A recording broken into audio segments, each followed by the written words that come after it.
Avec trois salles de classe au départ, l'école Bolontoubé dans la commune de Tibga dans la région de l'Est en compte à ce jour 6. Et ce grâce au projet d'urgence de développement territorial et de résilience PUDTR.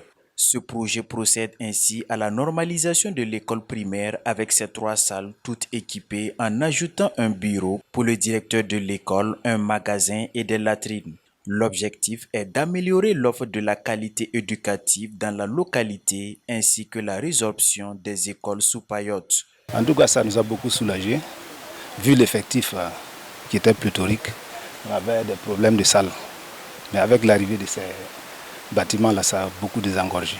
Donc on a eu augmentation côté taux de scolarisation et taux le rendement au niveau du CEP.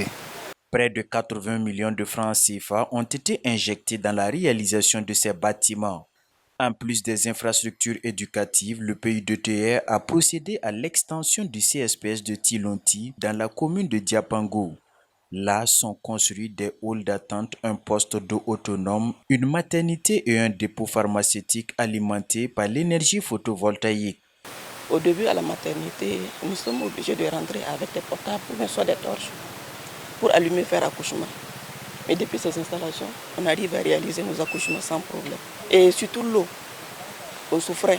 Au début, on partait à 1 kilomètre pour aller chercher l'eau. Venir à la maternité faire les accouchements, c'était pas simple pour nous. Voilà, depuis qu'on a eu le forage, c'est vraiment un ouf pour nous, ça nous a soulagés. Les travaux ont duré 4 mois sur financement de la Banque mondiale. Le projet vise à améliorer l'accès inclusif des communautés locales, y compris les personnes à mobilité réduite des zones ciblées.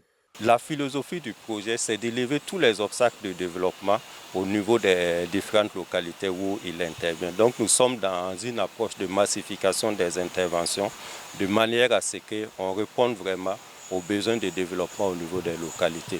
Dans la commune de Fada, nous sommes à environ un peu plus de 30 milliards qui seront investis d'ici la fin du projet qui est prévu en fin 2025. Pour une durabilité des infrastructures, le PUDTR se veut regardant sur la qualité des travaux et n'hésite pas à sanctionner les entreprises qui ne respectent pas les cahiers de charges comme c'est le cas ici à Liantan Yeli dans la commune de Diapango. Nous avons ici des poutres qui sont mal façonnées. Nous avons des problèmes d'alignement, des poteaux qui ne sont pas très bien alignés. Cela peut facilement créer un mouvement et cela va justifier aussi l'instabilité du bâtiment. Il faut dire que tous les travaux du PUDTR, nous sommes exigeants sur la qualité et le respect du délai. Aucune raison ne tient au PUDTR pour expliquer une mauvaise qualité du béton. De la façon que nous traitons aisément les paiements, les décomptes, c'est de la même façon que nous retirons notre marché si le travail n'est pas bien fait. Cette visite terrain permet donc aux acteurs concernés et aux partenaires de prendre connaissance du niveau d'avancement des travaux. Dans la région de l'Est, ce sont au total 24 salles de classe réalisées dans 9 communes. Environ 30 milliards de francs CFA ont été investis dans la réalisation d'infrastructures structurantes dans divers secteurs.